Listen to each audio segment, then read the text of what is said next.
Good evening, everyone.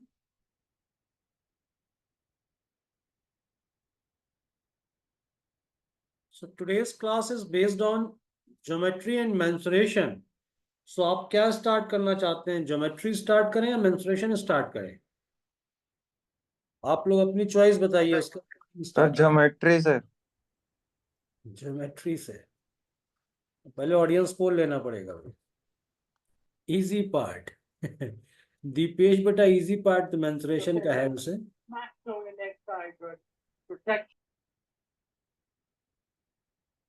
One with more weightage. Okay.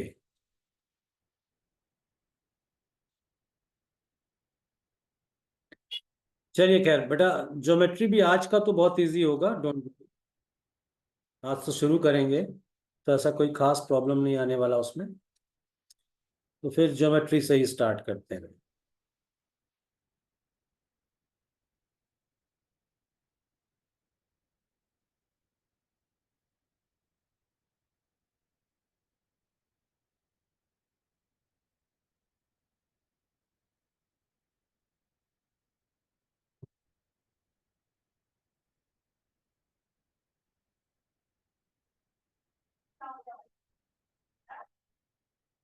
Actually मैंने इसलिए भी किया क्योंकि ज्योमेट्री जरूरी भी है। रीजन की ज्योमेट्री इंपॉर्टेंट है ज़्यादा मेंसुरेशन के कंपैरिजन में। और दूसरा, मेंसुरेशन का फर्स्ट क्लास तो विदाउट ज्योमेट्री हो जाएगा, बट सेकेंड क्लास या थर्ड जो आएगी उसमें उसमें थोड़ा बहुत यूज आपको ज्योमेट्री का भी यूज करना पड़ेगा। इट मीन्स ज्योमेट्री का पार्ट कंसीडर करना जरूरी है इनिशियल। इसीलिए मैंने एक बार ऑडियंस पोल ले लिया। हालांकि ऑडियंस में फिर भी अगर सब मेंसुरेशन कहते तो मैं उसके हिसाब से चलता। सो स्टार्ट करते हैं। ज्योमेट्री में बेसिक्स में तो सीधे सीधे अब अपने को सिर्फ और सिर्फ बेसिक कंसेप्ट पर चलना है। और इतने बेसिक कंसेप्ट तो मैं समझता हूँ सबको पता है कि स्ट्रेट लाइन किसे कहते हैं, कॉन्क्रेंट लाइन किसे कहते हैं। कॉन्क्रेंट लाइन वो कि अगर तीन चार लाइन एक ही पॉइंट से होकर पास हो रही है तो इन ऑल लाइंस को आप क्या बोलेंगे? Congruent lines.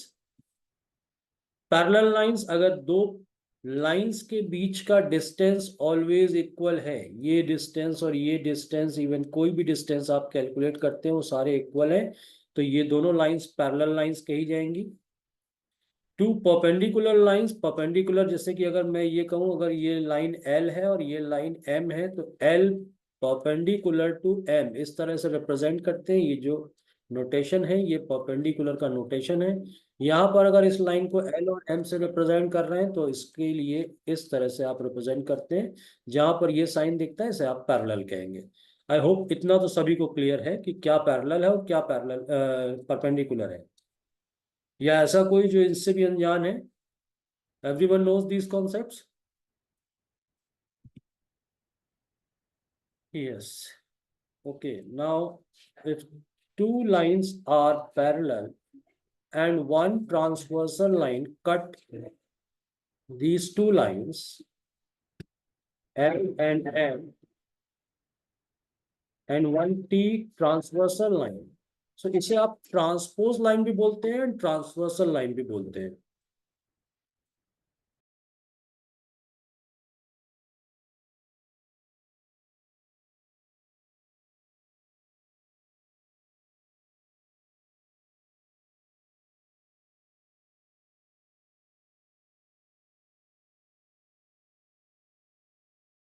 हाँ बेटा दिव्यांश, अभी क्लास स्टार्ट हुई है। अच्छा, इस सिचुएशन पर आप एंगल्स के रिस्पेक्ट में अगर बात करें तो एंगल्स बहुत इंपॉर्टेंट होते हैं। ये दो एंगल्स करस्पॉन्डिंग एंगल कहलाएंगे। सेम वे में ये दो एंगल्स भी करस्पॉन्डिंग एंगल कहलाएंगे। ठीक है, अगर दो पैरेलल लाइंस हैं जिन्हें एक ट्रांसपोज कट कर रहा है, इन्हें बोलते हैं alternate interior angle. Alternate interior angle, clear? And ये दो एंगल्स ये क्या कहलाएंगे बेटा? ये हो जाएंगे co-interior angle. Co-interior angle, and sum of co-interior angle is always 180 degree. Sir इसको कॉरेस्पॉन्डिंग एंगल्स नहीं बोलते, मतलब कॉरेस्पॉन्डिंग एंगल्स भी तो बोलते हैं ना इसको। इसको बेटा, इन दोनों को? Yes sir, corresponding angles. नहीं बेटा, ये करस्पॉन्डिंग एंगल्स नहीं होते हैं। करस्पॉन्डिंग एंगल्स ये होंगे और ये होंगे, या फिर अगर आप इसकी बात कर रहे हैं तो इसके रिस्पेक्ट में ये करस्पॉन्डिंग एंगल होगा, इसके रिस्पेक्ट में ये करस्पॉन्डिंग एंगल होगा। ओ okay sir, thank you.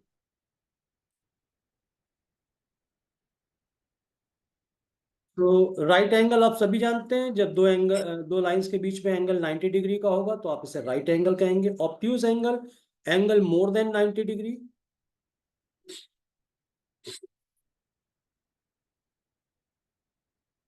Sunaina कह रही different colour to understand the difference. Relation क्या होता है बेटा, किसका रिलेशन जानना है इसमें? देखिए,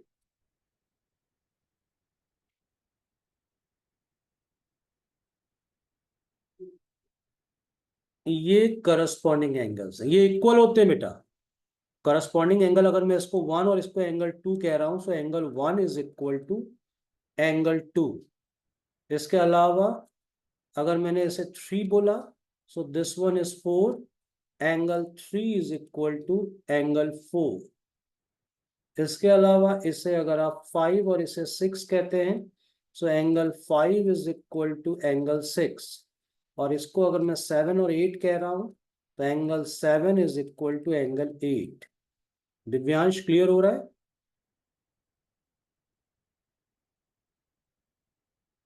ऑल्टरनेट इंटीरियर एंगल बेटा, ऑल्टरनेट इंटीरियर एंगल ये दो एंगल्स है। इसे अगर आप ए कहेंगे, इसे बी कहेंगे, सो ऑल्टरनेट इंटीरियर एंगल्स भी इक्वल होते हैं। और ऑब्वियसली इक्वल होंगे ना, क्योंकि ये एंगल इस एंगल के इक्वल होगा और ये जो वर्टिकली अपोजिट एंगल है ये दोनों इक्वल होंगे। तो अगर ये सपोज एंगल सी है, बी और सी इक्वल है, ए और सी इक्वल है, तो डेफिनेटली ए और बी भी इक्वल होंगे। ओके।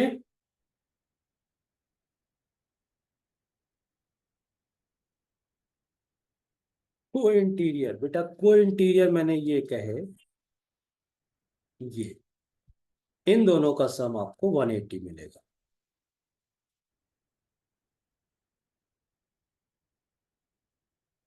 हाँ, obtuse angle, angle more than 90 degree, greater than 90 degree.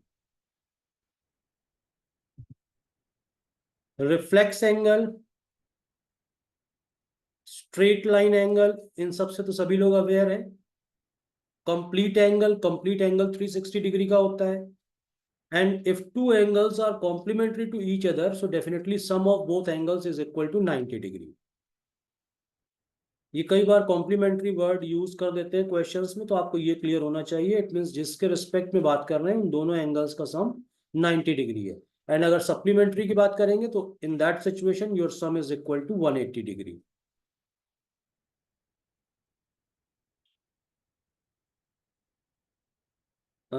Yash बेटा, अब हर कोई थोड़ी थोड़ी देर में आके अगर ये कहेगा कि मैंने लेट ज्वाइन किया है, बेटा बहुत थोड़ा सा मिस हुआ है, मैंने बहुत बेसिक सी बातें करी हैं। और मैं एक्सपेक्ट करता हूँ कि यश आपको इतना तो पता होगा। मैंने अभी सिर्फ करस्पॉन्डिंग एंगल्स, कोअल्टरनेट इंटीरियर एंगल, को इंटीरियर एंगल्स, इन पर बात करी है। वर्टिकली अपोजिट एंगल आपको ये क्लियरली दिख रहा है, ये दोनों वर्टिकली अपोजिट एंगल है और ये दोनों आपस में इक्वल होंगे। दो लाइंस अगर एक दूसरे को कट करती हैं, ये और ये इक्वल होंगे, ये और ये इक्वल होंगे। तो ये देखिए, करस्पॉन्डिंग एंगल्स के लिए पूरा डिजाइन आ भी गया। तो यहाँ पर करस्पॉन्डिंग एंगल्स कौन कौन से हैं? Angle 2 and angle 6, 1 and 5, 4 and 8, 3 and 7। Clear?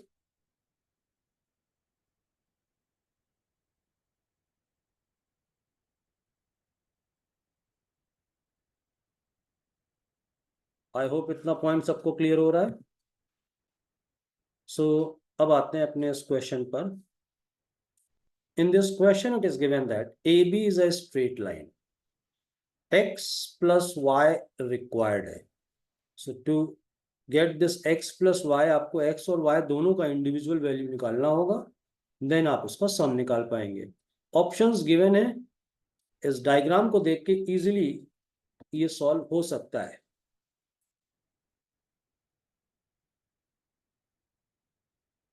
Yes, सो क्या आंसर आता है बेटा आपका? बहुत सिंपल क्वेश्चन है, बेसिक से ही स्टार्ट किया है बिल्कुल। इतना सिंपल आ रहा कि एग्जाम में नहीं आएगा। तो ये करके खुश मत हो जाना। यश बेटा तुम्हारे हालात तो बहुत गंभीर दिख रहे हैं मेरे को। 65 कैसे आ गया?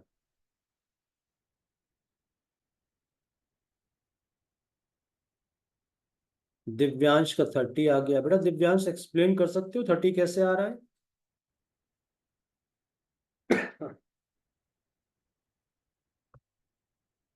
हाँ नहीं बेटा ऐसा ओरली सॉल्व मत करो, हालांकि ओरली भी होता है सॉल्व।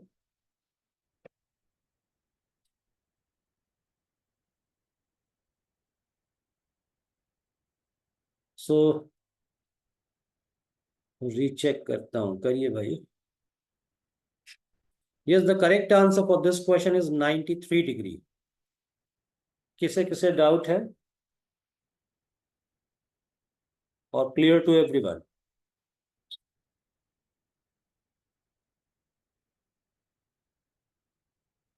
इन दिस क्वेश्चन आपको A B straight line given है and angle made on any straight line is equal to 180 degree.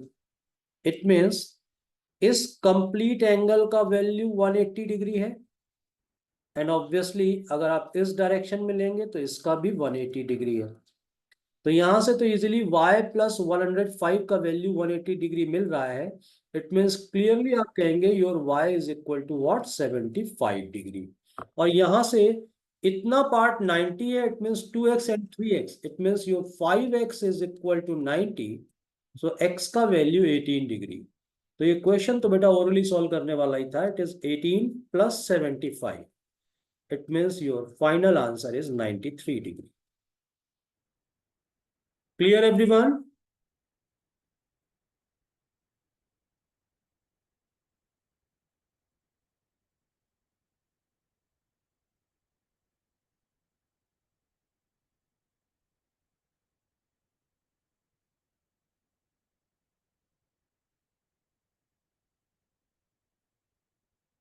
तो complementary angle of 60 degree.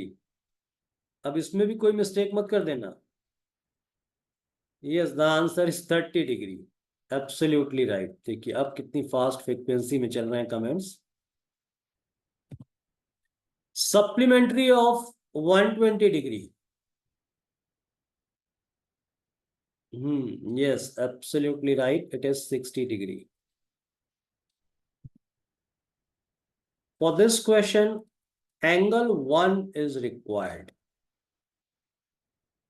In this given figure 2, 3, 4 all three are equal and angle 5 is given. This 5 is equal to 150 degree. So what is the value of angle 1?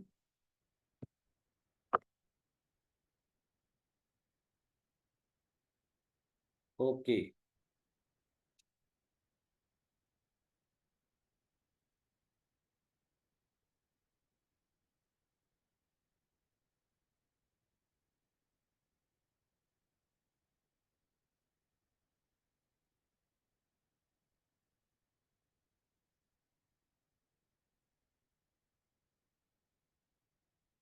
So everyone got 120 or any problem?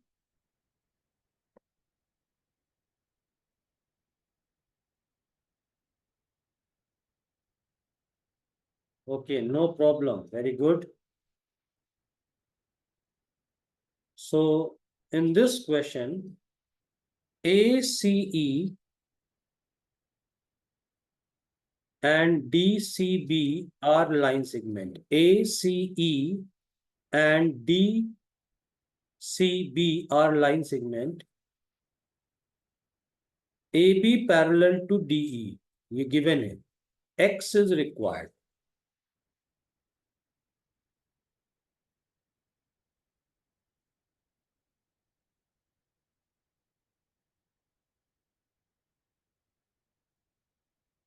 अब तो ये बहुत simple question है.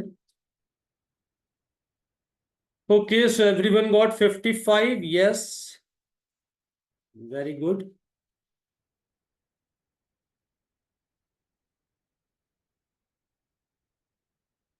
So if this one is 60, this one is 65. So this angle is equal to 55.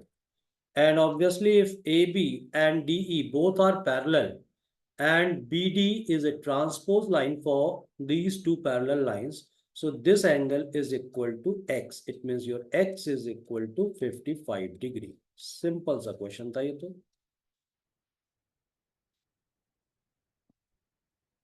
Now for your next question is, again X is required and given AB parallel to CD.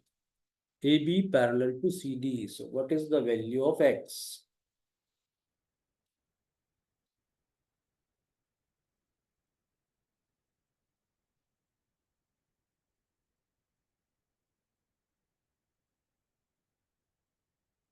आज तो सबके answer बहुत fast आ रहे हैं.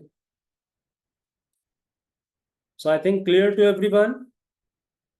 Yes, the correct one is 85. Any discussion required for this one? अखिल बेटा देखिए, आप अगर प्रॉब्लम फेस कर रहे हैं तो इस लाइन को अगर आपने आगे बढ़ा दिया सपोज, तो चूंकि AB एंड CD ये पैरेलल है, सो ये ऑल्टरनेट इंटीरियर एंगल इक्वल होंगे. This angle is equal to 40 degree. If this is 40, this one is 45, so total हो गया 85.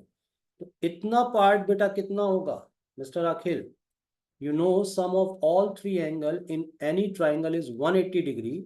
So if this is 40, this one is 45. So third angle की value कितनी होगी आखिर?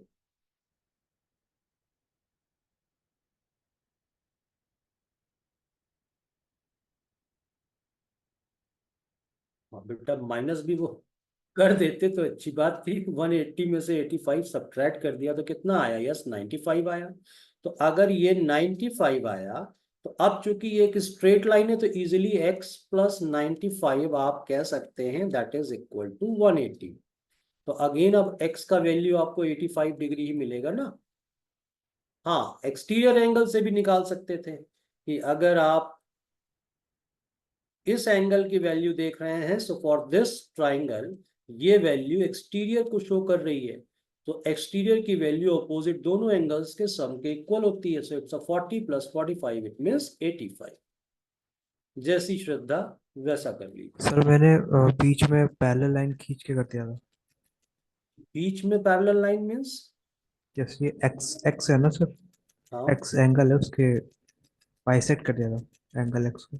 Parallel line A B के अच्छा, parallel खींच. यहाँ से पैरेलल खींच दिया था. हाँ ठीक है, कोई दिक्कत नहीं, उससे भी कोई दिक्कत नहीं. बिल्कुल सही किया आपने. आप ऐसे भी चलेंगे तो वो भी कोई प्रॉब्लम वाली बात नहीं. बिल्कुल सही तरीका है कि अगर आपने उस वे को इस्तेमाल करना है तो आपने यहाँ से पैरेलल लाइन अगर ड्रॉ कर दी तो ये 40 है तो इतना पार्ट 40 है, ये 45 है तो इतना पार्ट 45 है. हालांकि ये सबसे इजीएस्ट वे दिख रहा है. Yes definitely complete angle value is 85. Okay sir. Now again same question है और अब केवल आपको x प्लस वाई पूछा गया है. हालांकि यहाँ x नहीं है, x प्लस वाई है. अकेला x तो आप निकाल भी नहीं सकते. x प्लस वाई रिक्वायर्ड है. तो आपको क्लियर है कि x plus Y is equal to 845. इसमें तो अब कोई प्रॉब्लम नहीं होना चाहिए अखिल. अभी जैसा प्रीवियस क्वेश्चन था सेम था ये. Clear sir. Okay,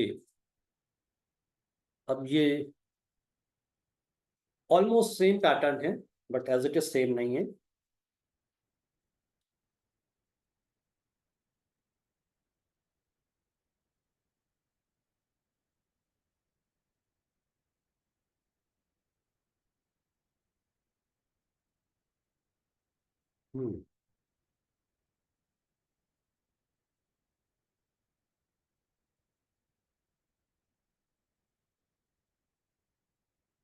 Yes, so everyone got 140.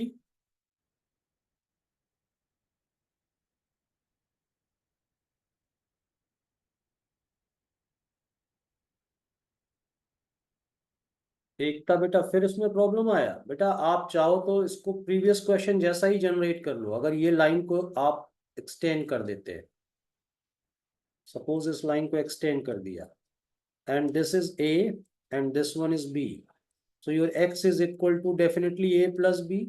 And you know A is, क्योंकि ये वैल्यू 115 है सो ए का वैल्यू 65 और ये 105 है सो इसका value 75. It means it is 65 plus 75. So your result is 140 degree.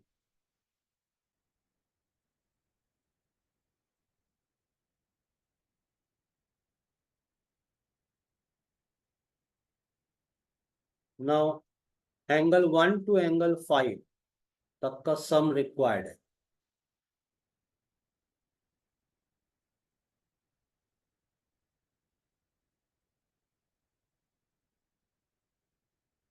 Star form दिख रहा है आपको?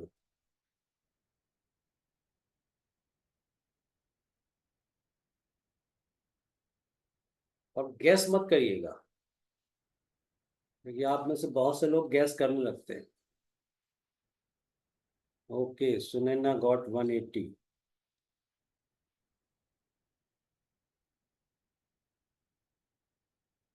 भूमिका का 360. ओके भूमिका. तो भूमिका बेटा इस क्वेश्चन की भूमिका बनाइए जरा, अनम्यूट करके बताइए कैसे सॉल्व किया है.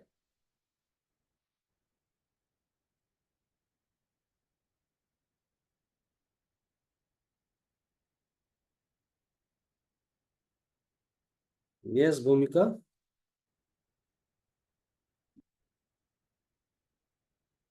इसका कभी 360 आ गया है.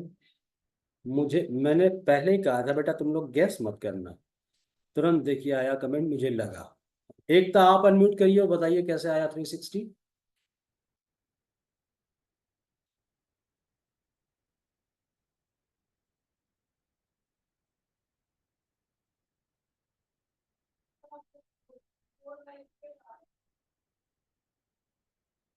बस इमेजिन किया. If I fold it inside.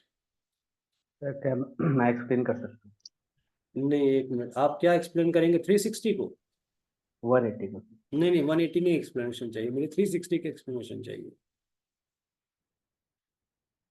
सो ये बेटा इमेजिनेशन पावर एकता बहुत स्ट्रांग है तुम्हारी. गजब है बेटा.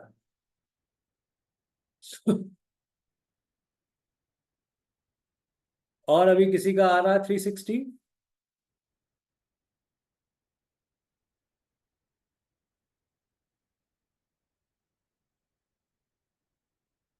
चलिए, correct answer for this question is 180.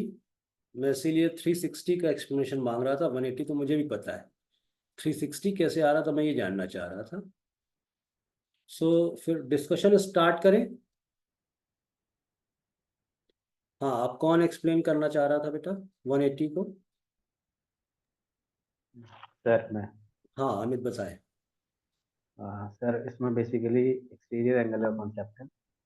अगर कोई भी एक ट्रायंगल हम जैसे पकड़ते हैं, जैसे इसमें एक एंगल 4 है, तो अगर 5 और 2 वाले को पकड़ते हैं ट्रायंगल, जैसे 5 2 है और उसका एक 4 और 3 के इंटरसेक्शन पे वर्टेक्स है, तो 5 और 2 का जो एक्सटीरियर एंगल होगा 4 वाले ट्रायंगल में, वो 5 + 2 के बराबर होगा. हम्म. 4 और जो 4 का दूसरा वर्टेक्स होगा वो अल्टरनेट, वो मतलब आई मीन एक्सटीरियर एंगल है 1 + 3. इधर से 1 + 3, इधर से 2 + 5 और 4, पांचों मिलके 180 होगा ठीक. सर मतलब. चलिए खैर, तो अभी किसको किसको प्रॉब्लम है? एकता बेटा अभी इमेजिनेशन को चेंज हुआ या इमेजिनेशन बरकरार है?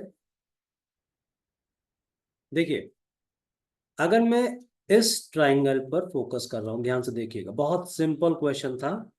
हालांकि इसको और डीप में जाके आप पेंटागन के कंसेप्ट से भी सॉल्व कर सकते थे, बट अभी उतना डीप में नहीं जाना, क्योंकि अभी हम लोग शुरुआत कर रहे हैं आज. पहले तो आपको एक थ्योरम क्लियर होनी चाहिए, बेसिक थ्योरम, अभी जो हम लोगों ने यूज भी करी क्वेश्चंस में, कि एक्सटीरियर एंगल की वैल्यू ऑपोजिट टू एंगल्स के सम के इक्वल होगी. It means if this is A, this one is B, so this exterior angle is equal to A plus B. So for this triangle this is exterior angle and इसका value obviously angle 5 plus angle 3 के equal होगा. Angle 5 + 3 के equal होगा. Same way में अगर मैंने next approach में suppose consider किया अब ये वाला, अब इस ट्राइंगल पर फोकस कर रहे हैं। So in this situation this is the exterior angle for this triangle और इसका वैल्यू होगा 2 + 4 के इक्वल, 2 + 4 के इक्वल। इट मीन्स अब मैं केवल इस छोटे से ऊपर वाले ट्राइंगल को फोकस करूंगा। सो ये आपको क्लियरली दिख रहा है, this is 1, this one is what 5 + 3 and this one is 2 + 4. So इस triangle के अंदर all angles आ गए 1 2 3 4 5 and you know sum of all three angles is equal to 180 degree. So the correct answer is 180. अखिल अब तो मैंने पूरा explain कर दिया है, नाउ आप क्लियर? Clear sir. एकता जी?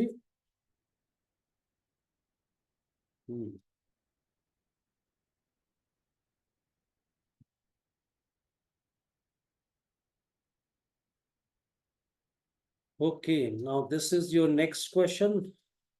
Almost again स्टार जैसा क्वेश्चन है और अब जरूर यहाँ पर अगर इमेजिनेशन भी थोड़ी सी अपनी ठीक रखें तो मिल जाएगा आंसर। हाँ जी,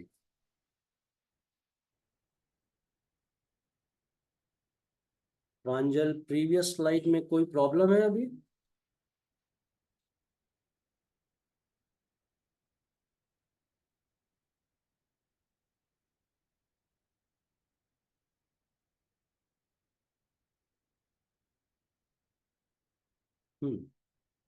So everyone got the answer is 360 for this one or any problem? Angle 6 is missing from the question. Angle 6 कहाँ मिस हो गया बेटा? सर वो फाइंड वाले पार्ट में 1 to 5 है, अरे एंगल 6 नहीं है। भावनाओं को समझो यार, वो तो इतना हाँ तो सर ठीक है। 5 के बाद 6 तो आना ही था, अदरवाइज 1 to 5 आप कैलकुलेट भी नहीं कर पाएंगे। Okay sir.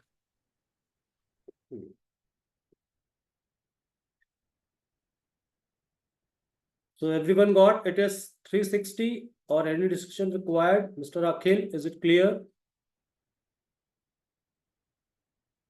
Clear sir. Okay, very good. चलिए अब कुछ इंपॉर्टेंट थ्योरम्स पर आते हैं। फर्स्ट थ्योरम क्या कह रही है? The line joining the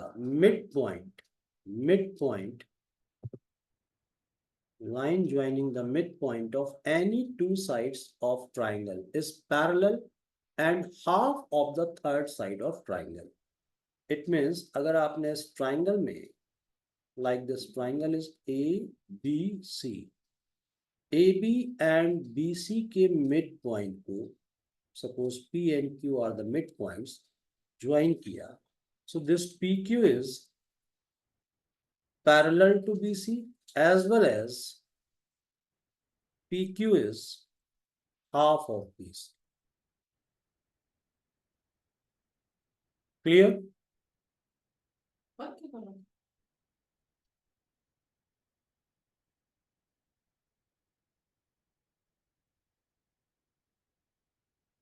Next, the end center of triangle is angle bisector intersection point of triangle.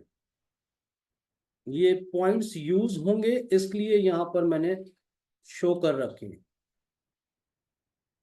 Also they are similar triangle.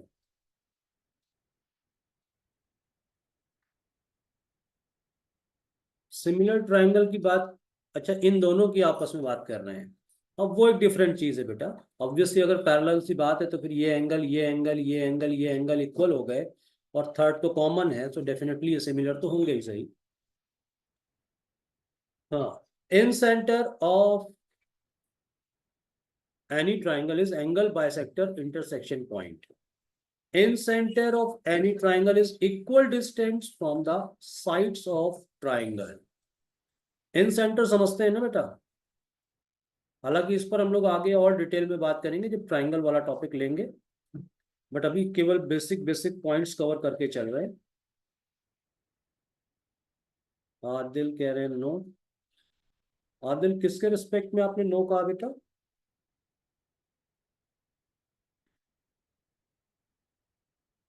In centre के रिस्पेक्ट में। बेटा देखिए, अगर मैंने एक ट्राइंगल में where all angle bisector meet, हाँ जी, तो एकता ने एक्सप्लेन कर दिया, धन्यवाद एकता जी। देखिए, अगर आपने इस एंगल का और इस एंगल का बाइसेक्टर ड्रॉ किया और वो सपोज इस पॉइंट पर मिल रहा है, ऑब्वियसली थर्ड भी इसी पॉइंट पर मिलेगा, तो इसे आप बोलेंगे इन सेंटर। और ये तीनों साइड से, इट मीन्स इससे, इससे और इससे इक्वल डिस्टेंस पर होगा। इट मीन्स अगर मैं इसको आई से रिप्रेजेंट कर रहा हूँ एंड ये साइड्स पी क्यू आर हैं, तो आई पी, आई क्यू और आई आर ये तीनों इक्वल होंगे। Perpendicular bisector of sides of triangle meets at one point and that is called circumcenter of triangle. So ये ध्यान रखना है अपने को कि कौन से पॉइंट किसके थ्रू जनरेट होते हैं, दैट्स इट। इनकी प्रॉपर्टीज पर हम लोग और अभी ट्राइंगल के पार्ट में जब डिस्कस करेंगे नेक्स्ट सेशन में, तब कवर करेंगे डिटेल में। सो परपेंडिकुलर बाइसेक्टर यहां से मिलेगा आपको सर्कमसेंटर, और एंगल बाइसेक्टर से क्या मिलता है, in centre. Next important point है, circumcentre of triangle stands equal distance from the vertex of triangle.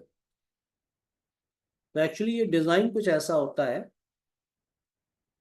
और अगर आपको यहां पर कहीं इन सर्कमसेंटर मिला है तो तीनों वर्टेक्स से ये इक्वल डिस्टेंस पर होगा, तभी तो आप ये कंप्लीट सर्कमफ्रेंस पर ये तीनों पॉइंट्स आएंगे इसके वर्टेक्स के। Okay, these points are clear to everyone?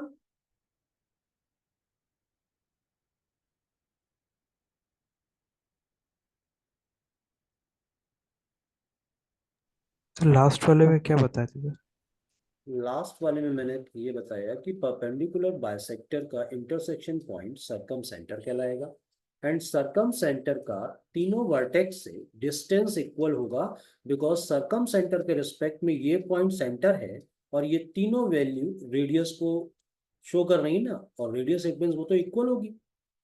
It means अगर वर्टेक्स को मैं ए बी सी से रिप्रेजेंट करता हूँ and circumcentre is O, so your O A is equal to O B is equal to O C. Clear sir. Now, the point at which median of triangle meets, देखिए ये important point है, इसके ऊपर कई questions बनते हैं और कई क्वेश्चंस में इसका यूज होगा। Median of triangle meets is called centroid और gravity centre, and this center points divide each median in the ratio 2:1. Median obviously opposite vertex से सामने वाली साइड के मिड पॉइंट को आप ज्वाइन कर रहे हैं, इट इज मीडियन, और जहां पर मीडियन का इंटरसेक्शन पॉइंट है that point is called gravity centre और centroid, and this centroid point divides each median in the ratio 2:1।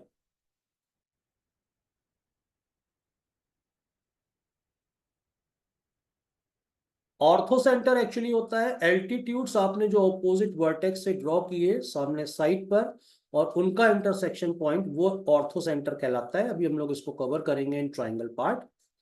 But important point है कि इन इक्विलेटरल ट्राइंगल, इक्विलेटरल में all three sides are equal, so orthocentre, incentre, circumcentre, ये सारे के सारे एक ही पॉइंट होते हैं, but in the case of equilateral triangle,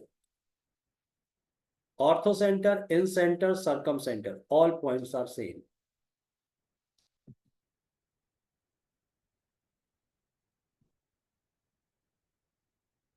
Dipesh बेटा, एक्चुअली जगह नहीं है यहाँ पर, मैं क्या ऐसे एक्सप्लेन करूंगा, मैं क्वेश्चंस में भी आएगा तो पता चल जाएगा। खैर देखिए आप कि अगर आपने ए बी सी सामने साइड पर ये मीडियन ड्रॉ किया, सपोज इसे कहेंगे D, E and F, so ये यहाँ पर A D, B E and C F all are medians, medians it means यहाँ पर D E F are the mid points of B C C and A B respectively. Clear? So in this situation, this intersection point is called gravity center, and this point divides each median in the ratio 2:1. It means अगर आप इसे G से represent कर रहे हैं, so your AG and TG are in the ratio 2:1. The page clear? Ortho centre मैंने अभी discuss किया कि ऑर्थो सेंटर अगर मैं किसी भी ट्राइंगल के, अभी इक्विलेटरल ट्राइंगल के रिस्पेक्ट में अगर बात करूंगा, तो इस वर्टेक्स से आपने परपेंडिकुलर ड्रॉ किया, इस वर्टेक्स से आपने परपेंडिकुलर ड्रॉ किया, और इस वर्टेक्स से आपने परपेंडिकुलर ड्रॉ किया. सो ये जो इंटरसेक्शन पॉइंट्स है एल्टीट्यूड्स का थ्रू द ऑपोजिट वर्टेक्स, ये ऑर्थो सेंटर कहलाएगा, ये ऑर्थो सेंटर कहलाएगा. Okay. So in the case of equilateral triangle, all 3 points are equal: orthocenter, incenter and circumcenter. Sir ये बाकी ट्रायंगल्स के लिए क्या कोइंसाइड करेगा? नहीं, नहीं करेगा बिल्कुल ना? नहीं. अगर बाकी के लिए करता तो फिर मैं स्पेशल पॉइंट क्यों जनरेट करता ये. Okay sir. नहीं नहीं, ये जो परपेंडिकुलर्स जो ड्रॉन है, वो भी क्या एक मतलब सेम पॉइंट पे इंटरसेक्ट करेगा फॉर एनी अदर ऐसा ट्रायंगल? होगा ही नहीं. देखिए, अब अगर होगा ही मैं नहीं. राइट एंगल ट्राइंगल की बात करूंगा, so इन अच्छा, राइट एंगल हाँ. ट्राइंगल के केस में ये वाला जो पॉइंट है, कौन सा, जिस पर हाँ. राइट एंगल फॉर्म हो रहा है, यही ऑर्थो सेंटर होता है. हम्म. क्योंकि ऑब्वियसली आपने इस वर्टेक्स से अगर आपने परपेंडिकुलर ड्रॉ किया तो यहाँ आएगा, इस हम्म. वर्टेक्स से परपेंडिकुलर ड्रॉ किया तो वो यहाँ आएगा. तो ये जो इंटरसेक्शन पॉइंट है that is called ortho centre. और कई बार तो ये पॉइंट आपको ट्राइंगल के बाहर भी मिलेगा. Okay sir. नाउ अब area of two equilateral triangle are in the ratio x:y.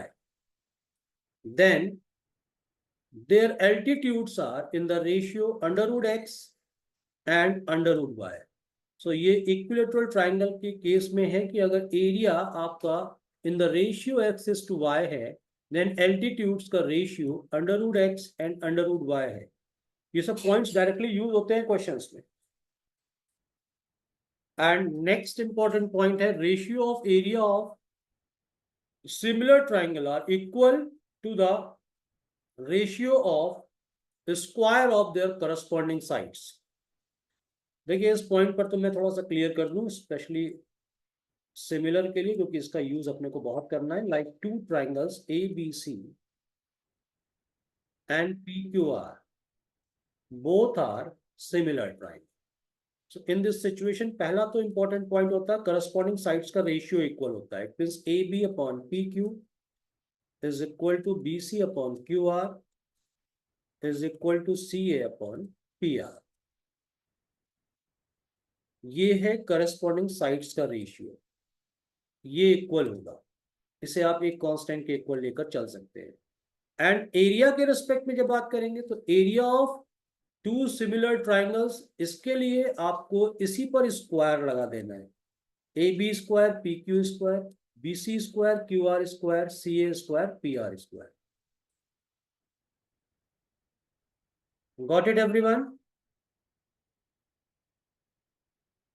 आज बारिश बहुत हो रही बेटा, सुबह से बारिश इतनी हुई. स्क्रीनशॉट ले लीजिए बेटा.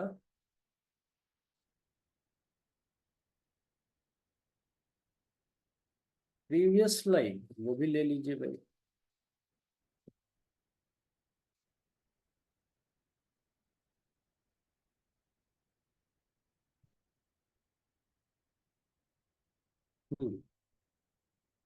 सुनाओ.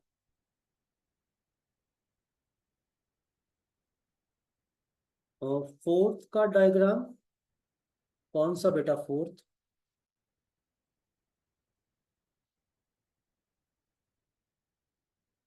पॉइंट.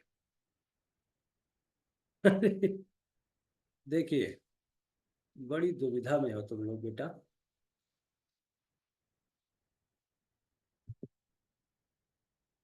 एक्चुअली मेरे को ये एक एक पॉइंट एक एक पेज पर रखने चाहिए थे, तब तो मैं भी कंफर्टेबल होता. देखिए, आपने इस पर परपेंडिकुलर ड्रॉ किया, परपेंडिकुलर बाइसेक्टर, इट मींस ये परपेंडिकुलर बाइसेक्टर इसे 2 इक्वल पार्ट्स में भी ब्रेक करेगा और 90 डिग्री का एंगल भी फॉर्म करेगा। सेम वे में आपने इस लाइन का भी परपेंडिकुलर बाइसेक्टर ड्रॉ किया और इस लाइन का परपेंडिकुलर बाइसेक्टर ड्रॉ किया, ये जिस पॉइंट पर मिलेंगे दैट इज कॉल्ड सर्कमसेंटर, और इसका डिस्टेंस ऑल 3 वर्टेक्स से इक्वल होगा और तभी तो ये सर्कल फॉर्म करेगा। Okay Divyansh.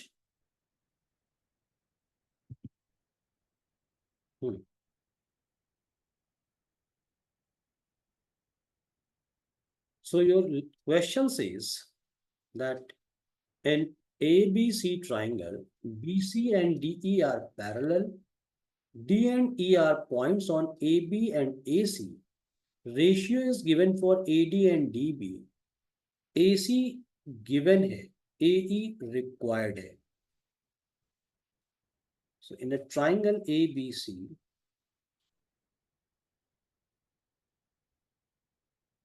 BC and DE parallel है. D and E are the points on AB and AC. So ये D और E दो points हैं. It is given that BC parallel to DE. Now AD and DB का ratio given है. It's a 3 and 5. So AD and DB, this one is 3 and this one is 5. AC आपको given है, it is 5.6. So easily आप AE का value निकाल सकते हैं with the help of simple ratio.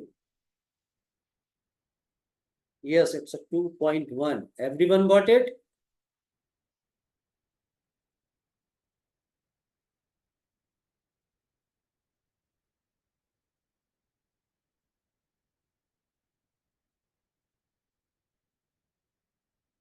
How, हाँ जी, ये अखिल तुमने बहुत अच्छी बात कही। हाउ बेटा, पहले तो देखिए एक ट्राइंगल कौन सा, ए डी ई, एंड दूसरा ट्राइंगल अभी डिस्कस भी किया था जब हम लोग पॉइंट्स डिस्कस कर रहे थे, A B C, both are similar. Mister Akhil ये तो क्लियर है, if these two lines are parallel so corresponding angles equal हो गए और थर्ड एंगल कॉमन है, so it means both are similar triangle. Is it clear?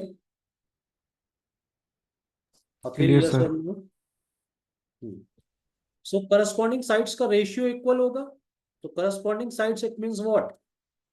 AD और AB का जो ratio होगा same as AE and AC का ratio होगा। AD आपको 3 and complete AB की बात करें so ये value 8 बन रही है।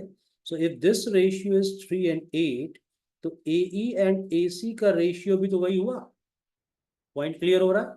So your AE is given, AC is given 5.6, complete value अगर 5.6 given है, जिसके रिस्पेक्ट में मेरे को रिक्वायरमेंट है सिर्फ और सिर्फ AE की, तो ये चूंकि ये भी 3 और 5 का वैल्यू था, it means it is 3 out of 8. So 8 7s are 56 and 7 3s are 21. It is 2.1. Clear, sir.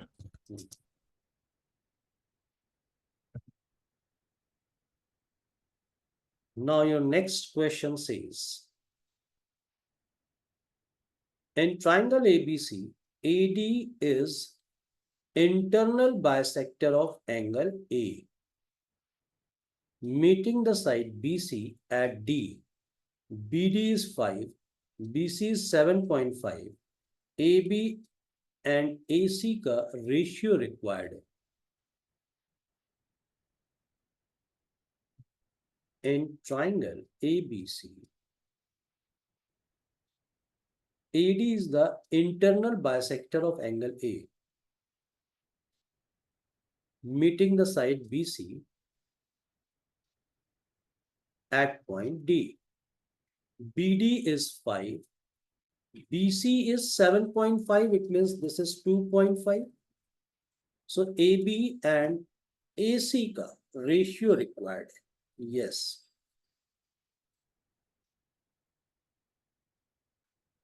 So angle bisector theorem के थ्रू आप डायरेक्टली कह सकते हैं that A B upon A C is equal to B D upon D C through angle bisector theorem.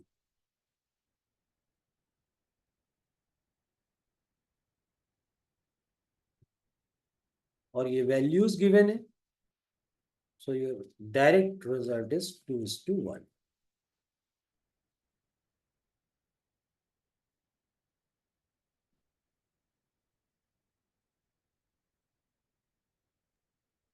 Now, third question says I is the in center. In center अभी discuss किया था through the angle bisector intersection point of ABC.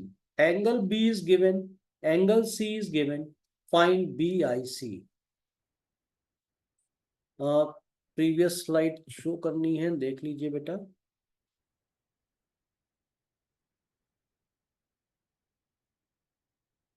Divyansh क्या कह रहे हैं sir, ऐसा से similar prove कर सकते हैं ASA से। अच्छा, ASA से एंगल साइड एंड एंगल से, हाँ जी कर सकते हैं बिल्कुल, डिपेंड ऑन कंडीशन।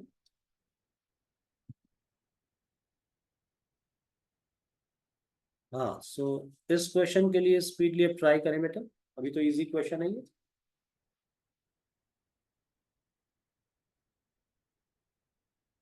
अब आई इन सेंटर को रिप्रेजेंट कर रहा है इन दिस क्वेश्चन, इसीलिए मैंने कहा था ये पॉइंट्स इंपॉर्टेंट होंगे केवल अभी। ओके, अंकित गॉट 125, भूमिका ऑल्सो 125।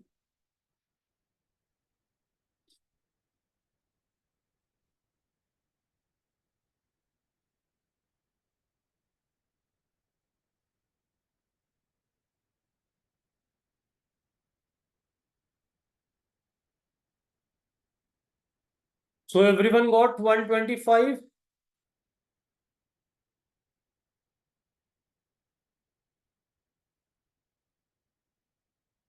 मुझे लगता है सभी का आ गया, तो कोई डिस्कशन करने की जरूरत है नहीं शायद। हालांकि सिंपल सी चीज थी, सभी को वैसे, अरे ना कीर्ति ने कह दिया अब डिस्कस करो, मतलब कोई ना कोई तो खैर तो कहेगा। चलिए ठीक है भाई बेटा, एंगल बी ये 60 था, एंगल सी ये 50 था। अभी आपको मैंने क्लियर किया था कि एंगल बायसेक्टर का इंटरसेक्शन पॉइंट होगा। तो अगर आपने एंगल बायसेक्टर ड्रॉ किया तो डेफिनेटली ये हो जाएगा 30 डिग्री और ये हो जाएगा 25 डिग्री। कीर्ति ये पॉइंट क्लियर है?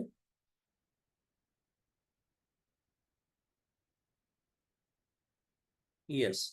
सो आपको BIC रिक्वायर्ड था, तो अब इजीली आप कहेंगे BIC that is equal to 180 minus 30 plus 25. Why 180 minus this? Because sum of all three angle is equal to 180. So it's a 180 minus of 55. It means your correct answer is 125.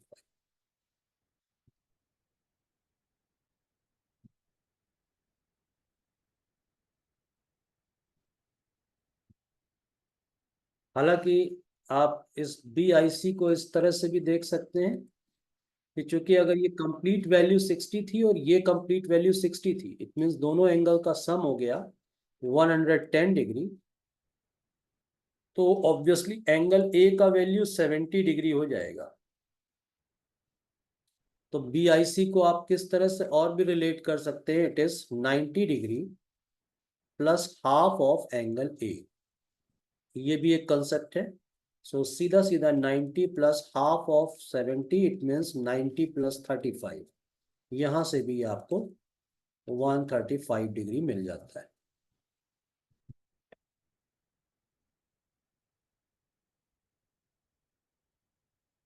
Okay, next as it is same question है, again I represent the in center for this triangle ABC. Again B and C both are given, BIC is required.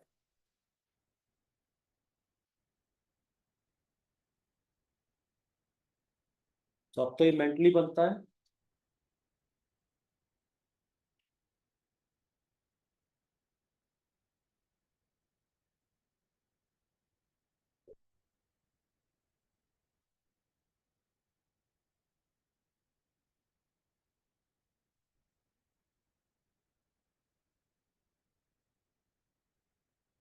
Yes, the correct answer is 120। तो जो मैंने अभी basic बताया था आप उससे भी कर सकते थे। अदरवाइज बी और सी का सम 120 हो रहा है। It means your angle A is equal to 60 degree. So B I C का वैल्यू किसके इक्वल हो जाएगा? It's a 90 degree plus half of angle A, it means 30. So directly it is 120 degree through 90 plus half of angle A.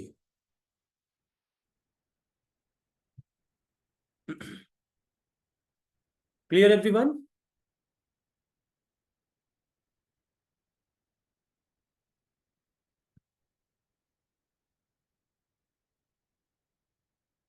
Now ABC, the bisectors in triangle ABC, bisectors of internal angle B and external angle C intersect at point D. Angle BDC is given, angle A is required. अब carefully try करिए। अब तक तो काफी flow बन चुका है आप लोगों का, अब तो कंफर्टेबल होना चाहिए। हालांकि ये एक डायरेक्ट थ्योरम भी है, बट अगर थ्योरम नहीं भी पता है तो भी आप सॉल्व कर सकते हैं।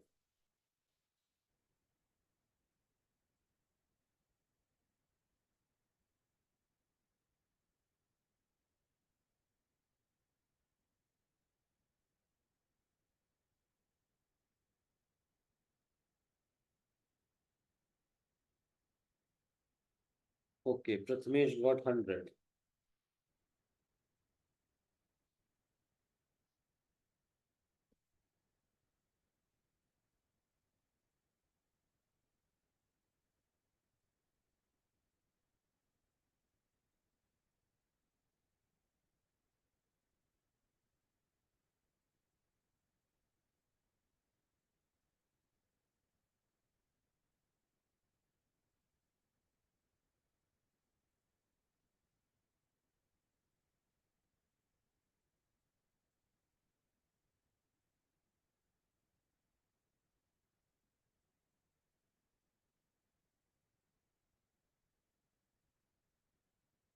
बहुत टाइम लग गया इसमें, अब तक केवल 2 लोगों ने आंसर किया है।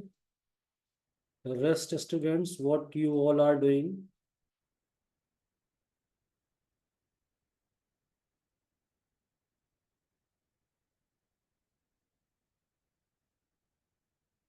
आयुष, अभिषेक, अंशी, क्या कर रहे हैं आप सब?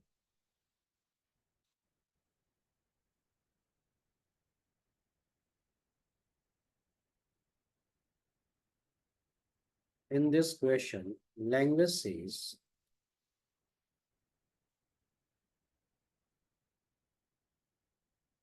दीपेश का भी 100 आ गया। ओके, ए बी सी ये एक ट्राइंगल, इंटरनल एंगल बी का बाइसेक्टर सपोज ये रहा, एक्सटर्नल एंगल सी का बाइसेक्टर। तो अगर आप इसे एक्सटेंड करते हैं, ये कंप्लीट एंगल है, तो इसका बाइसेक्टर कहीं यहां पर, ये इस पॉइंट पर मिल रहा है, and this is point D. In this question आपको ये वैल्यू गिवन है, दिस इज 50 डिग्री। इस एंगल का वैल्यू 50 डिग्री है, एंगल ए का वैल्यू रिक्वायर्ड है। सो अब तक तो मैं उम्मीद करता हूँ कि बहुत से लोगों को आ चुका है। हालांकि ये डायरेक्ट थ्योरम है कि अगर ये एंगल 50 डिग्री है, इट मीन्स अगर ये एंगल थीटा है, सो ये ट्वाइस ऑफ थीटा होता है, तो ये डायरेक्टली 100 डिग्री होता है। अदरवाइज आप इसको कैलकुलेट करना चाहें तो कैलकुलेट भी कर सकते हैं through the basic approach. Otherwise इसे नोट के फॉर्म में लिख लीजिएगा कि इन एनी ट्राइंगल, अगर आपने इसका इंटरनल और इसका एक्सटर्नल बाइसेक्टर ड्रॉ किया, किसी भी पॉइंट पर मिल रहे हैं, if this angle is theta, so this angle is twice of theta.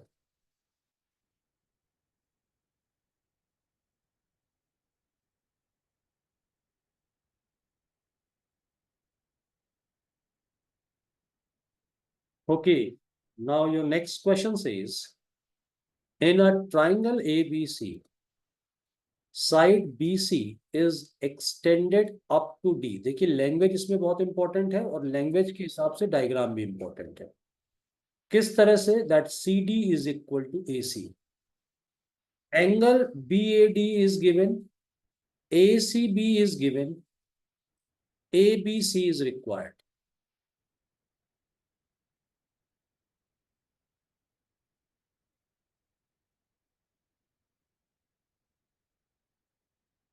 तो आपका फर्स्ट वर्क है कि करेक्ट डायग्राम ड्रॉ करिएगा, तभी आप क्वेश्चन को इजीली सॉल्व कर पाएंगे।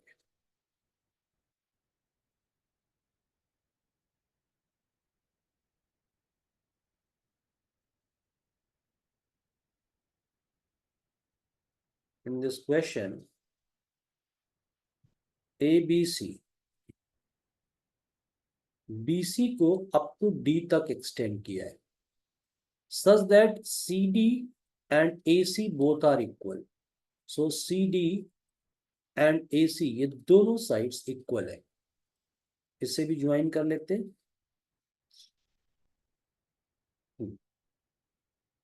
एंड BAD इट मीन्स ये कंप्लीट एंगल आपको 109 डिग्री गिवन है। ACB ये एंगल भी आपको 72 डिग्री गिवन है। सो ABC it means this angle का वैल्यू रिक्वायर्ड। बहुत इजीली आता है तो।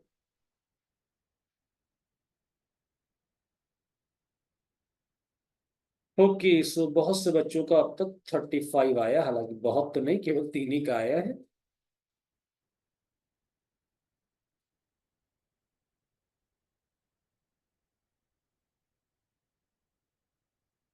तो बेटा एंगल बी इजिली आ जाएगा सबका,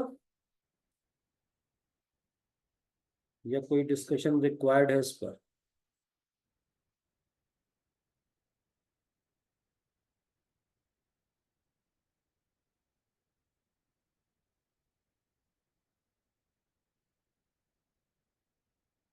अच्छा जी अखिल ध्यान से देखिए, रिद्धि आप भी देखिए। देखिए because these two sides are equal it means these two angles also equal. If in any triangle sides two sides are equal then opposite angles are also equal. It means ये थीटा है so ये भी theta होगा, and theta plus theta it means twice of theta का value 72 degree के equal है। Why?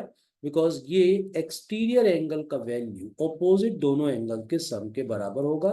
So theta is equal to 36 degree. अब मेरे को ये वैल्यू मिल गई, it is 36 degree. Now in triangle ABD sum of all three angle is equal to 180। So अगर मैंने 180 में से complete A it is 109, complete B it is 36 degree subtract कर दिया तो इजीली मेरे को थर्ड एंगल जो कि एंगल B का वैल्यू है वो मिल जाता है। तो अब तो इजीली हो जाएगा, it is 35 degree.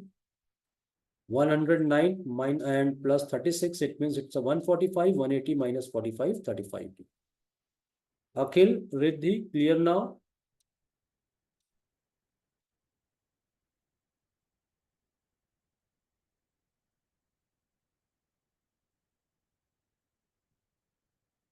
Okay, now next question says in triangle ABC angle A is equal to 90 degrees. So actually this ABC is right angle triangle at point A. So AD is, if AD perpendicular to BC, AD given है, BD given है, length of BC is required. Easily होने वाला question है ये।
अच्छा sorry, ये तो गड़बड़ कर दिया मैंने, पॉइंट्स गड़बड़ लेंगे।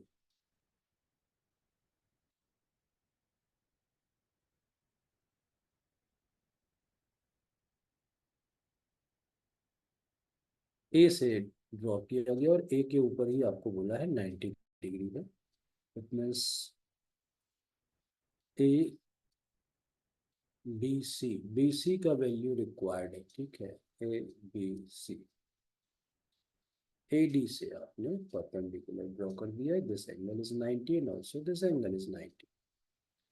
सो ए डी गिवन है, it is 6, B D given है 4।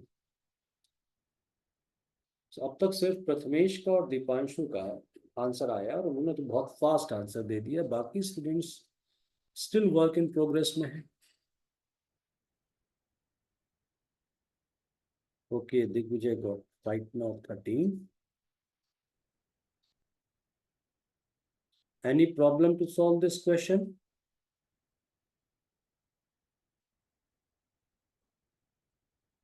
In this structure, this value is 6 and 36 plus 16, it means 52. It means this is root over 52.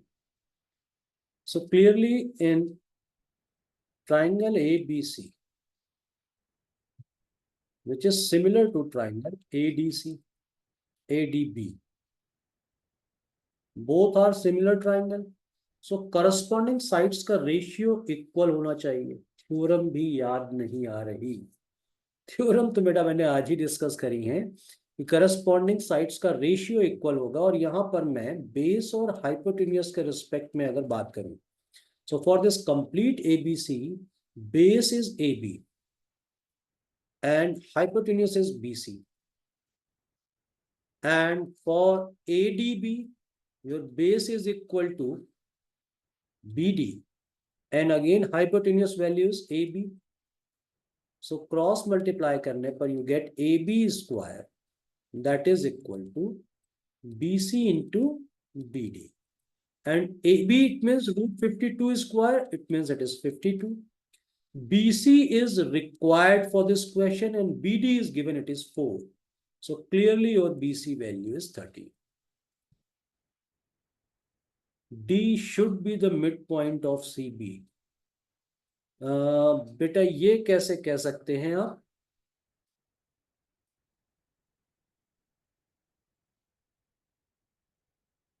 ऐसा तो कोई कंपल्शन नहीं।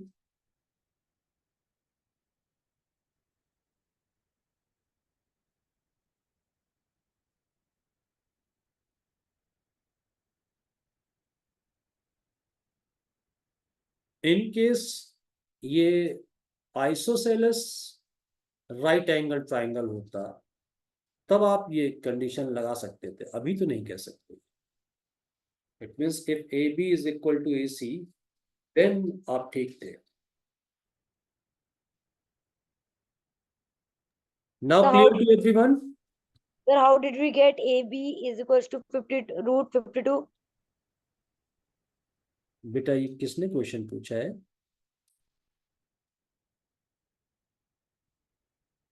What's your name बेटा? Sir, Khwahish.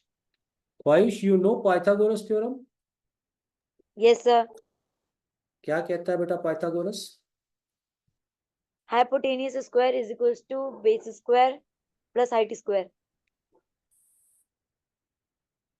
हाँ, तो बेटा for this ADB, if this angle is 90, so the angle opposite to 90 degree side, 90 degree, it is hypotenuse. Okay? Yes, sir. Yes, sir. So it's a 6 square and 4 square, it means 36 and 16. So it's 52, it means hypotenuse value is root over 52.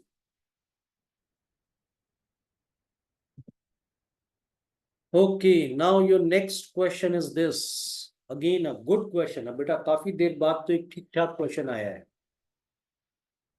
अब तक तो हम लोग सब basic questions ही कर रहे थे।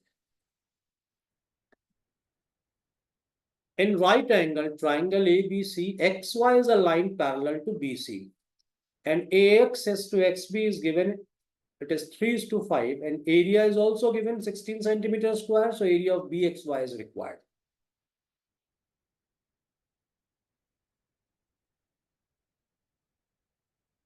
Do it carefully.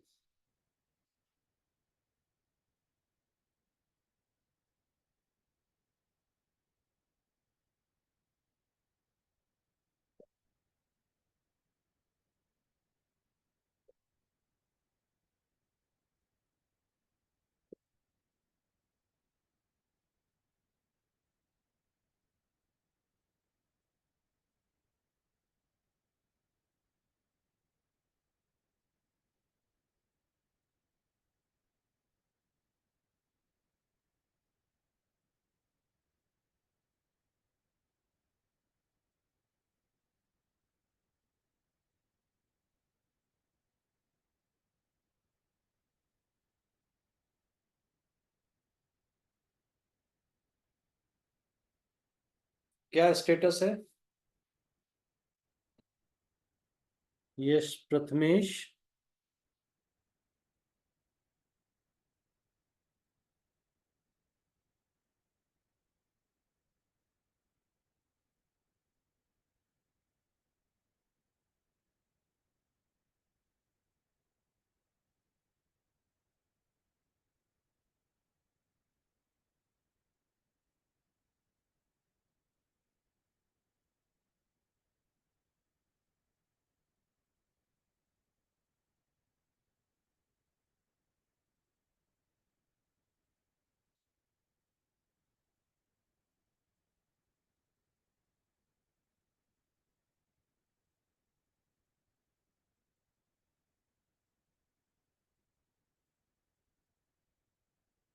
तो आई थिंक प्रॉब्लम आ रहा फिर इस क्वेश्चन में, और एवरीथिंग इज फाइन? अच्छा जी, एकता जी ने कहा है वेट करिए। ओके, मैं वेट कर रहा हूँ। फिगर, अरे बाप, अभी अगर फिगर नहीं बना तो फिर तो बेटा हालात बहुत गंभीर थे। बेटा राइट एंगल ट्राइंगल ABC था, तो सबसे पहले तो आपको राइट एंगल ड्रॉ करना है। Line XY is a line parallel to BC, तो अगर इसे BC ले रहे हैं, इसके पैरेलल आपने एक लाइन ड्रॉ किया, it is XY. Now AX and XB are in the ratio 3 and 5 as given in this question. ABC area is given. Area of BXY, this one. Area of BXY is required.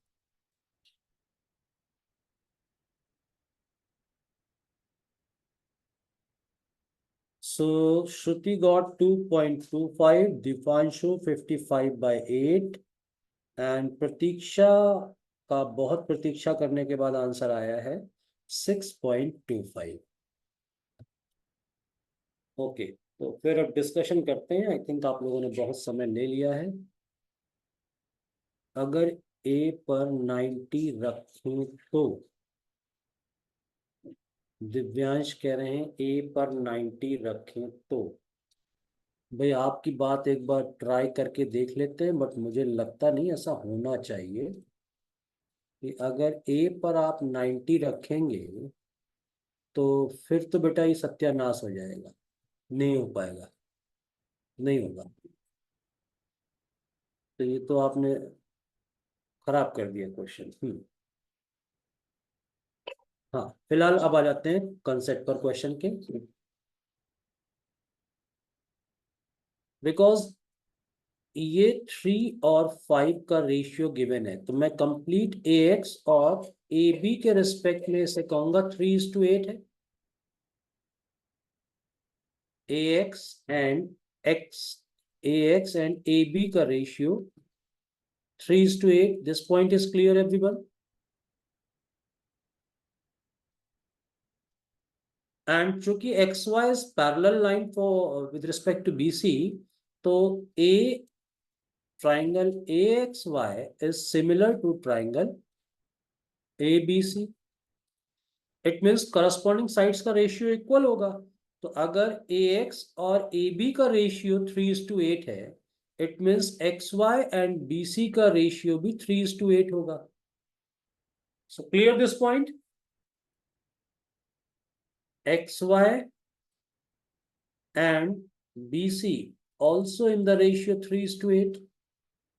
Is it clear, everyone?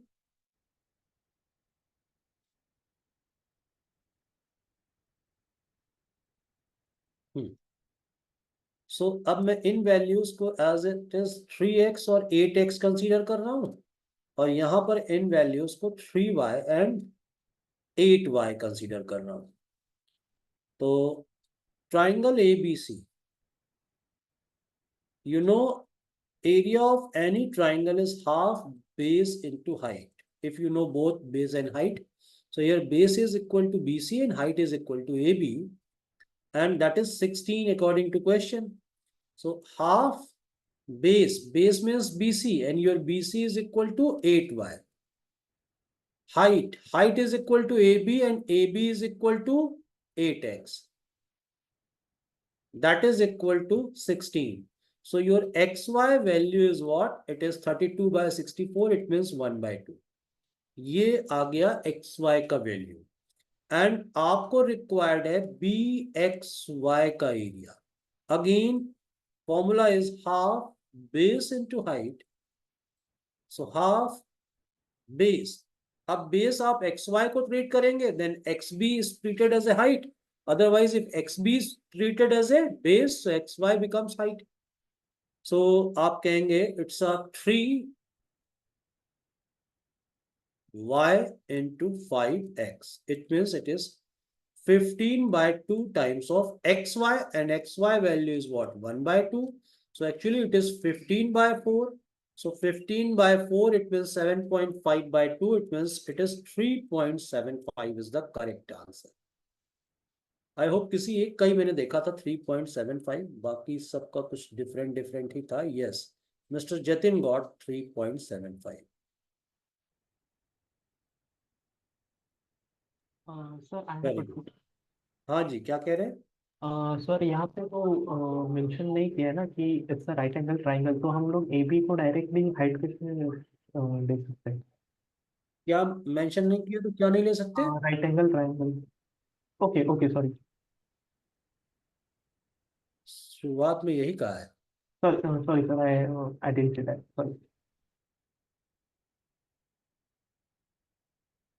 Rest students, clear everyone?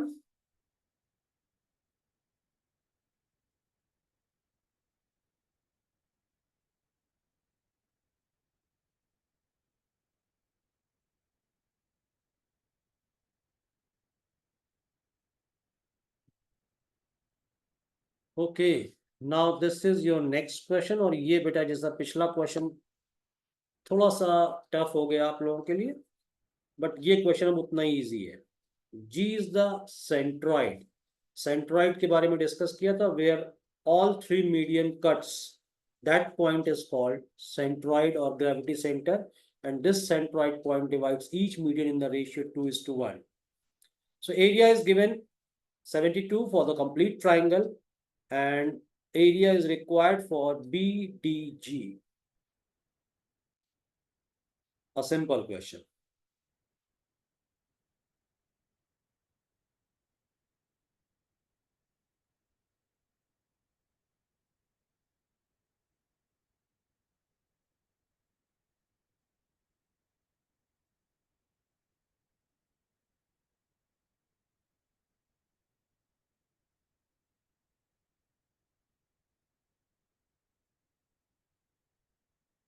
So आप इसे note के form में भी लिख सकते हैं कि through this centroid point और थ्रू दिस मीडियंस, ये जो कंप्लीट ट्राइंगल है ये 1 2 3 4 5 6 इक्वल पार्ट्स में ब्रेक हो जाता है.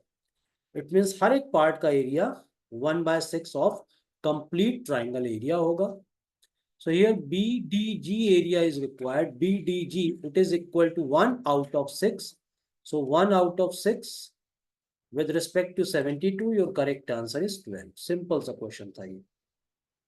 सपोज इसी क्वेश्चन में आपसे वो कहता इन ट्राइंगल बी जी सी इसका एरिया चाहिए, so it's a 1 + 1, it means 2 out of 6, it means it is 1/3 of 72. तब ये एरिया आपका 24 हो जाता है. डिपेंड करता है आपसे क्या पूछा है.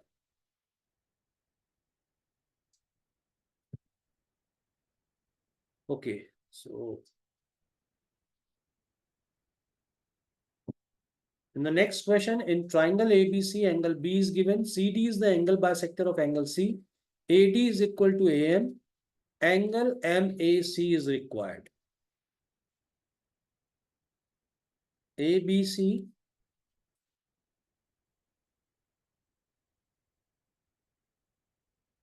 angle B is 61. CD is in angle bisector. So CD is the angle bisector. अच्छा, इसमें इंफॉर्मेशन थोड़ी मिसिंग दिख रही है. M पॉइंट मेंशन नहीं किया है, तो यहां पर मैं नोट कर देता हूं. M is the point on CD. So आपने एक लाइन ड्रॉ कर दिया, इट्स AM. एंड इस तरह से है योर AD, सॉरी हाँ, AD is equal to AM. These two parts are equal. So MAC is required. This angle is required.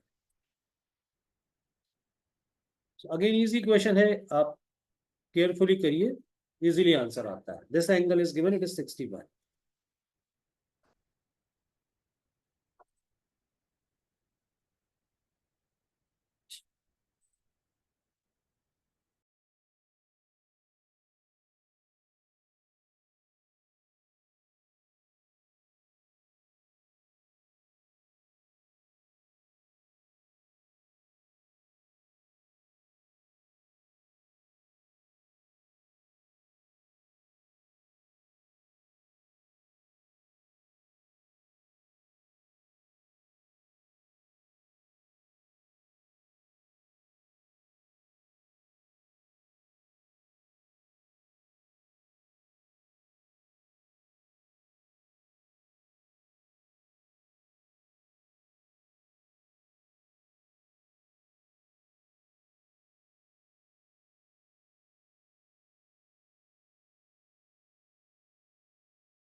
Digvijay and Sara both got 61. Pranjal also 61. Very good.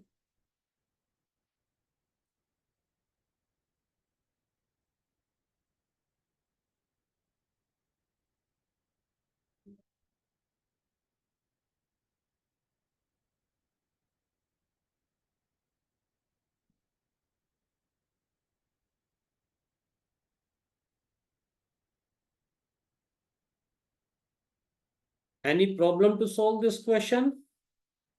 Or everything is fine?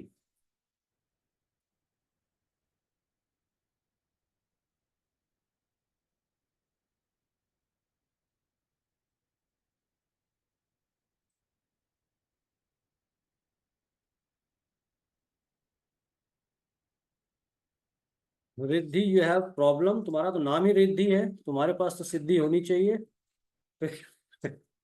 तो फिर क्यों नहीं आया? देखो, again in any triangle, if two sides are equal, then opposite angles are also equal. So these two angles are x and x. और actually ये आपको angle bisector बोला था, तो इट मीन्स ये दोनों एंगल भी इक्वल होंगे. आई होप ये पॉइंट क्लियर हो रहा है.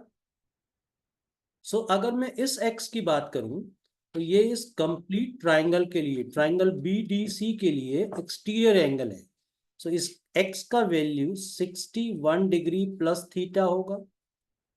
अगेन अगर मैं AMC के लिए बात करूंगा, तो फिर x का value this theta plus MAC हो जाएगा.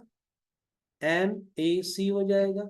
अब because left hand side equal है, तो राइट हैंड साइड भी इक्वल होगी. It means 61 degree plus theta is equal to theta plus angle MAC. Cancel, सीधा सीधा 61 डिग्री.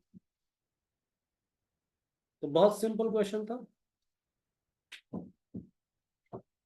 Clear everyone?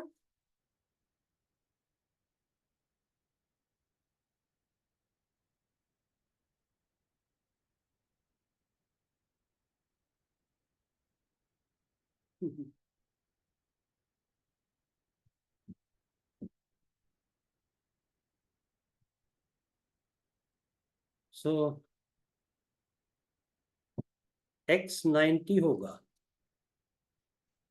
कहाँ बेटा? x90 कैसे होगा? कहाँ दिया बेटा इसमें x90 होगा, और कैसे लग रहा है आपको x90 होगा दिव्यांश?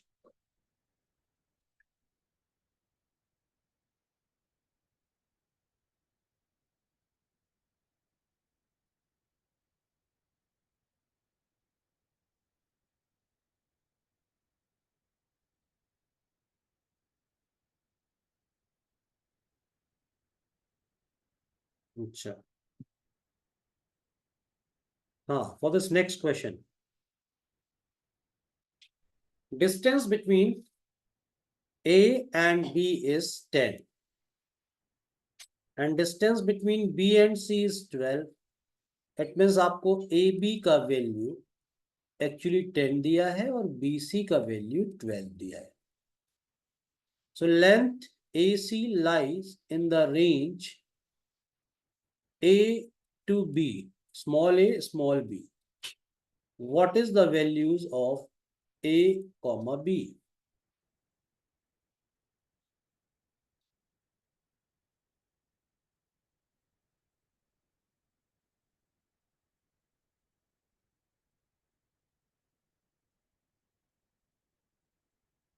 मीन्स 3 पॉइंट है A, B and C. आपको AB given it is 10, BC given है this one is 12. AC के रिस्पेक्ट में इट मीन्स एक ट्राइंगल ही फॉर्म हो गया actually.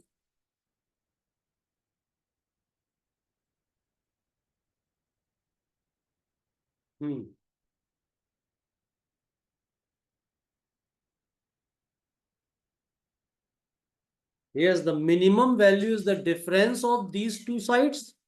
It means 2. And the maximum value is sum of these two sides. It means 22. Yes, definitely your correct answer is 2 and 22.